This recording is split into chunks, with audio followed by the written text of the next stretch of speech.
तो आदाब, नमस्कार, गुड इवनिंग, सत श्रीकाल। एक बार फिर आप तमाम लोगों का स्वागत है क्राइम तक की कहानी के इस एपिसोड में। उम्मीद है पूरी फैमिली अच्छी होगी, अपना और अपनों का ख्याल रख रही होगी। कई लोगों ने ये सवाल पूछा था, मेल किया कि जब भारत और पाकिस्तान का बंटवारा हुआ, अंग्रेज जब जाते जाते देश के दो टुकड़े कर गए, उस वक्त कश्मीर का मसला क्यों नहीं हल हो पाया था। अगर उसी वक्त ये मसला हल हो जाता तो शायद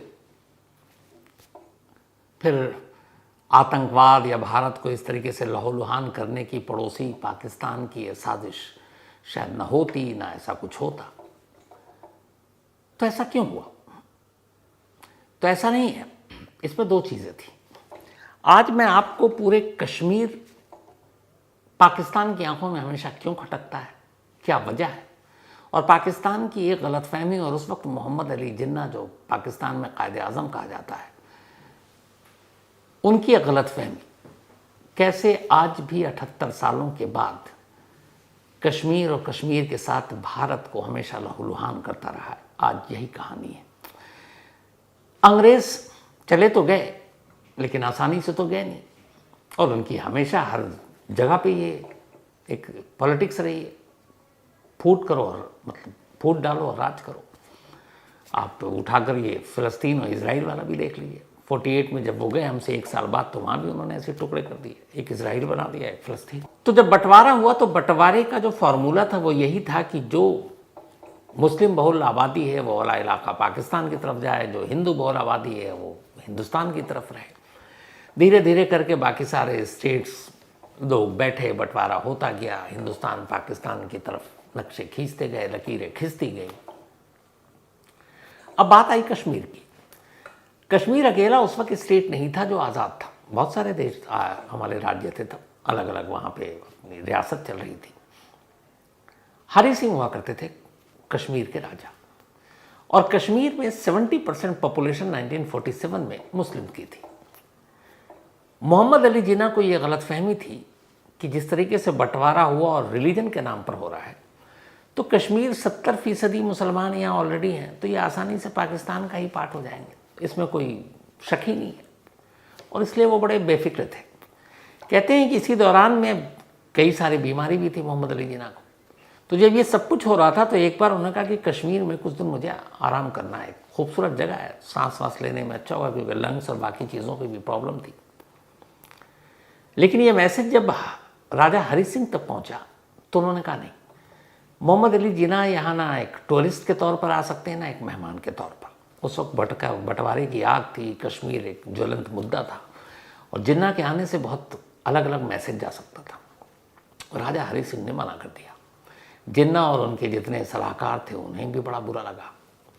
अभी तक जिन्ना को ये था कि 70% तो मुस्लिम हैं, ये वो अपने आप खुशी खुशी पाकिस्तान की तरफ चले जाएंगे।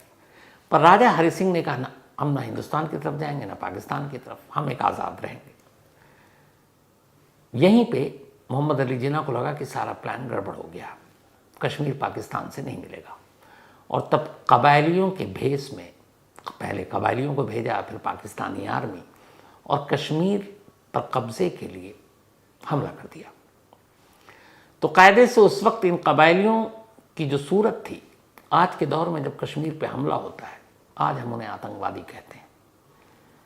और उस वक्त फिर एक सिचुएशन ऐसी बनी कि कश्मीर शायद कबायली और पाकिस्तान के हाथ में चला जाता। भारत के सामने मजबूरी ये थी कि चूंकि हरी सिंह या कश्मीर भारत का हिस्सा नहीं था उस वक्त, तो आप बचा भी नहीं सकते थे, आप सेना भी नहीं भेज सकते थे, जब तक कि खुद हरी सिंह ना कहें और वो इस बात को ना माने कि भाई वो किधर जाएंगे, फैसला बताएं, क्योंकि टालने का वक्त नहीं था। और वहीं से 78 साल पहले ये कहानी शुरू होती है इस कश्मीर की। 78 साल बाद आज भी पाकिस्तान को ये कश्मीर यूं ही खटकता है। तो वो कहानी कैसे शुरू हुई, तस्वीरों के ज़रिए पूरी इस एक कश्मीर की कहानी आपके सामने अब पेश है।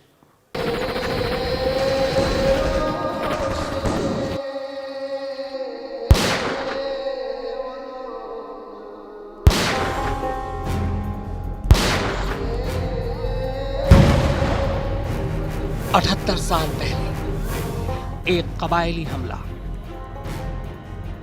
जो खत्म हुआ 1 साल 2 महीने 1 हफ्ता और 3 दिन बाद, जिसने बदल दी जन्नत की सूरत, जिसने जन्नत को जहन्नम बनाने की बुनियाद रखी, जिसने पहली बार मुजाहिदीन को पैदा किया, जिसने कश्मीर की एक नई कहानी लिखी।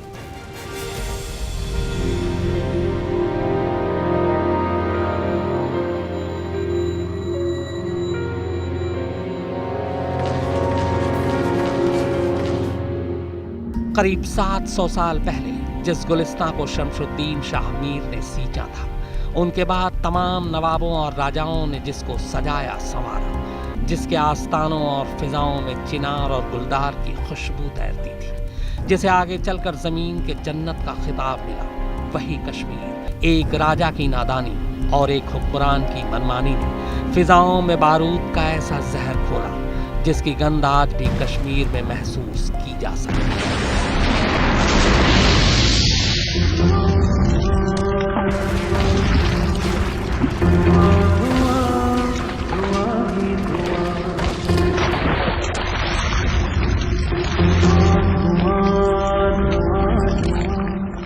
मेरा मुल्क तेरा मुल्क, मेरा मजहब तेरा मजहब, मेरी जमीन तेरी जमीन, मेरे लोग तेरे लोग। इस गैर इंसानी जिद ने पहले तो एक हंसते खिलखिलाते मुल्क के 2 टुकड़े किए, लाखों लोगों को मजहब के नाम पर मार डाला और फिर उस जन्नत को भी जहन्नम बना दिया, जिसके राजा ने बड़ी उम्मीदों के साथ अंग्रेजों से अपनी रियासत को हिंदू मुस्लिम की सियासत से दूर रखने की गुजारिश की थी। मगर उनकी रियासत की सरहदों के नज़दीक बैठे मुसलमानों के लिए पाकिस्तान बनाने वाले कायद आज़म मोहम्मद अली जिन्ना कश्मीर की इस आज़ादी के लिए तैयार नहीं थे। उनकी दलील थी कि जिस तरह गुजरात के जूनागढ़ में हिंदू आवाम की तादाद को देखते हुए उसे हिंदुस्तान में मिलाया गया, उसी तरह कश्मीर में मुसलमानों की आबादी के हिसाब से उस पर सिर्फ और सिर्फ पाकिस्तान का हक है।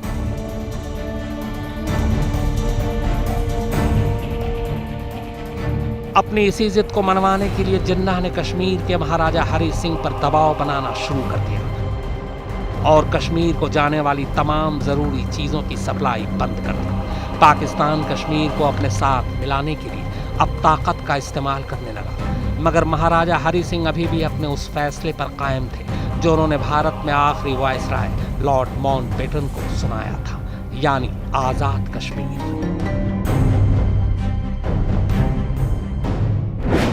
22 अक्टूबर 1947 अंग्रेजों से मिली आज़ादी के सिर्फ 9 हफ्ते बाद जिन्ना के इशारे पर पाकिस्तान की तरफ से हजारों कबायलियों ने कश्मीर में उस वारदात को अंजाम दिया जिसमें हजारों बेकसूर कश्मीरियों का खून बहा, औरतों की इज्जत लुटी, बूढ़े बच्चों तक को नहीं बख्शा गया, लूट खसोट मचाई गई।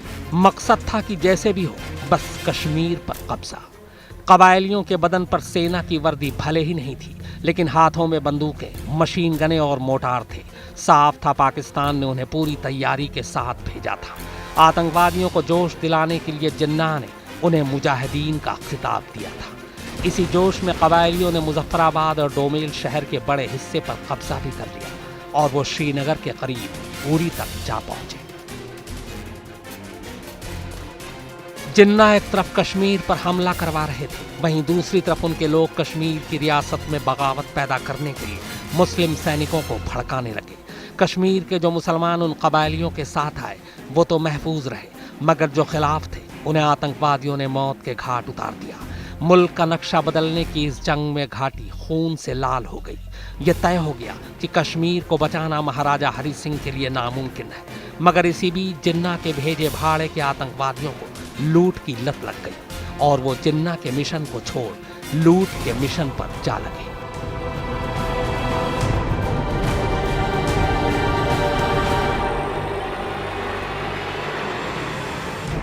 महाराजा हरि सिंह के सामने अब सिर्फ 3 ही रास्ते थे।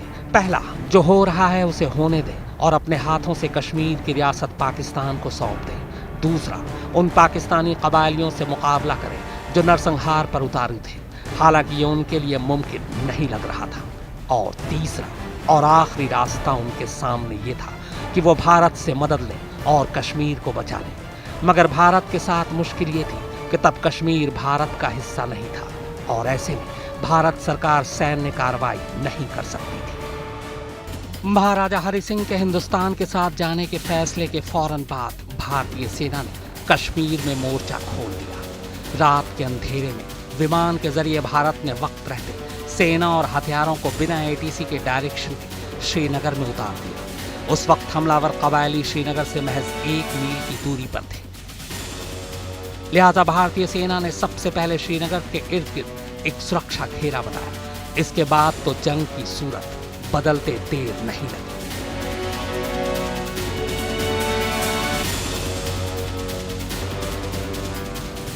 पहाड़ी मोर्चे, जंगी सामान की कमजोर सप्लाई और नक्शों की कमी के बावजूद जाबाज भारतीय सैनिकों ने एक के बाद एक तमाम ठिकानों से कबायली और पाकिस्तानी घुसपैठियों को खदेड़ना शुरू कर दिया।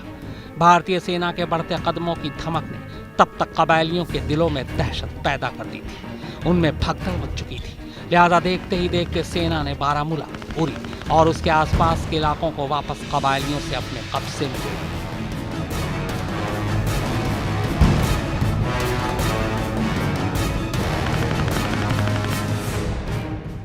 एक एक चौकी, एक एक इंच जमीन के लिए भयानक लड़ाई हुई। पाकिस्तान की फौज कश्मीर को ताकत के बूते जीतने आई थी, मगर मोर्चा संभालते ही भारतीय सेना ने उसे यह एहसास करा दिया कि भारत सिर्फ आकार में ही नहीं बल्कि दिलेरी में भी पाकिस्तान से बहुत बड़ा है। सेना के जवानों ने एक के बाद एक कबायलियों और पाकिस्तानी सेना के कब्जे वाले इलाकों में उन्हें मात देनी शुरू कर दी। मोर्चा संभालने के अगले कुछ महीनों में 2/3 कश्मीर पर भारतीय सेना का कब्जा हो चुका था। भारतीय फौज जीत का परचम लहरा चुकी थी।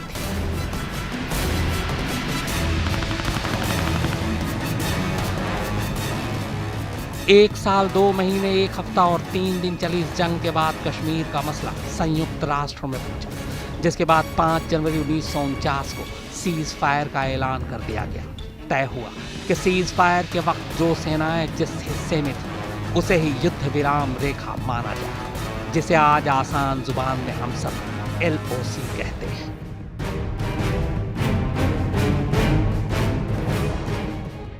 इस तरह कश्मीर का कुछ हिस्सा पाकिस्तान के कब्जे में चला गया, जिसे आज पाकिस्तान अधिकृत कश्मीर कहा जाता है, जिसमें गिलगिट, मीरपुर, मुजफ्फराबाद, बालिस्तान शामिल है।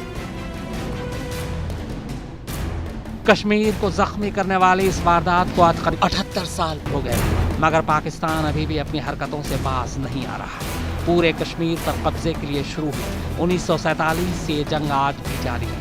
कश्मीर घाटी में हुई इस पहली वारदात के बाद पाकिस्तान ने हिंदुस्तान से 3 और लड़ाइयाँ लड़ी, लेकिन कश्मीर की सरहदें तब से अब तक वैसी ही जैसी 1947 की जंग के बाद थी। हिंदुस्तान और पाकिस्तान के आज़ाद होते ही दोनों देशों के बीच इसी कश्मीर को लेकर कायदे से ये पहली लड़ाई थी। एक रिपोर्ट के मुताबिक करीब 78 साल पहले लड़ी गई पाकिस्तान के साथ भारत की इस जंग में लगभग 2 से 4 करोड़ डॉलर खर्च हुए थे। अगर आज के हिसाब से देखें तो लगभग 1.5 से 3 अरब रुपए खर्च हुए। इस जंग में भारत ने पाकिस्तान से 1 लाख वर्ग किलोमीटर से ज्यादा इलाके को वापस ले लिया, जबकि पाकिस्तान के पास 78,000 वर्ग किलोमीटर इलाका चला गया। इस जंग में भारतीय सेना के करीब 1100 जवान शहीद हुए, जबकि पाकिस्तानी सेना के 1500 सैनिकों की मौत हुई थी। 1947 और 48 के बाद 1965 भारत और पाकिस्तान के बीच सीधी जंग हुई। इस जंग में भारतीय सेना ने पाकिस्तान में घुसकर करीब 2000 वर्ग किलोमीटर पाकिस्तानी इलाके पर कब्जा कर लिया था। हालांकि इस जंग की कीमत भारतीय सेना को 3264 जवानों की शहादत से चुकानी पड़ी, जबकि पाकिस्तानी सेना के 3500 से ज्यादा सैनिक मारे गए।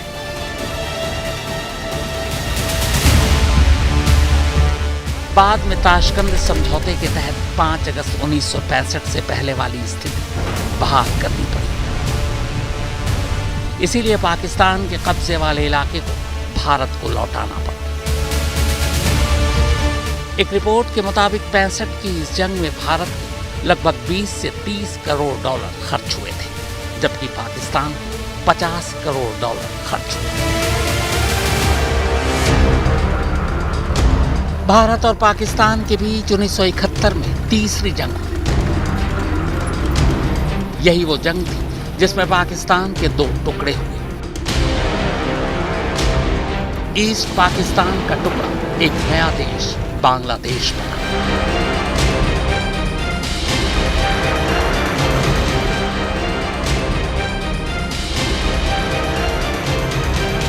इस जंग में भारत ने तब ईस्ट पाकिस्तान के 15,000 वर्ग किलोमीटर से ज्यादा इलाके पर कब्जा कर लिया था। हालांकि बाद में शिमला समझौते के तहत इसे वापस पाकिस्तान को लौटा दिया गया। पाकिस्तान को इस जंग से सबसे भारी नुकसान हुआ था। उसके 8,000 से ज्यादा सैनिक मारे गए थे। देश के 2 टुकड़े हो चुके थे, जबकि 93,000 से ज्यादा सैनिकों ने भारतीय सेना के आगे सरेंडर किया था। हालांकि इस जंग में भारतीय सेना के भी 3,843 सैनिक शहीद हुए थे। 71 के इस जंग में भारत के करीब 50 करोड़ डॉलर खर्च हुए थे।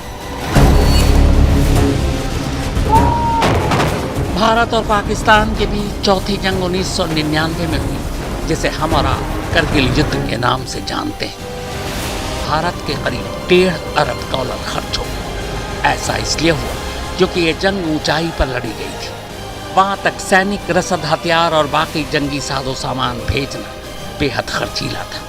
इस जंग में भारतीय सेना के 522 जवान शहीद हुए, जबकि पाकिस्तान 700 सैनिक मारे गए। हालांकि 99 के बाद भारत और पाकिस्तान के बीच कोई सीधी जंग तो नहीं हुई, लेकिन 2001 में संसद पर हुए हमले के बाद एलओसी पर सैनिकों की तैनाती की वजह से खर्चा काफी बढ़ गया था। पार्लियामेंट अटैक के बाद करीब 1 साल तक एलओसी पर सैनिकों की तैनाती रही। इसकी वजह से भी लगभग 1 अरब डॉलर का अतिरिक्त खर्च आया। पहलगाम हमले के बाद एक बार फिर से दोनों देशों के बीच जबरदस्त तनाव का माहौल है। भारतीय सेना को खुली छूट देने का ऐलान किया गया है। वक्त, जगह और एक्शन लेने का फैसला सेना पर ही छोड़ दिया गया है। मीडिया में जंग की सुगबुगाहट की खबरें लगातार चल रही हैं। अब अगर आज के इस माहौल सचमुच भारत और पाकिस्तान आमने सामने की जंग लड़ते हैं, तो यकीनन ये अब तक की सबसे खर्चीली जंग होगी। तो उम्मीद है अब आप समझ गए होंगे कि आखिरकार 78 साल बीत गए, फिर भी पाकिस्तान कश्मीर का राग नहीं छोड़ता, और कश्मीर क्यों पाकिस्तानियों, पाकिस्तानी सेना, पाकिस्तान की सरकार की आंखों में खटकता है। बस इसीलिए। तो ये थी आज की कहानी। अब आपसे मुलाकात होगी मंडे को। वैसे संडे आज तक पर क्राइम कहानियां विश्राम से आप देखना चाहे तो देख सकते हैं।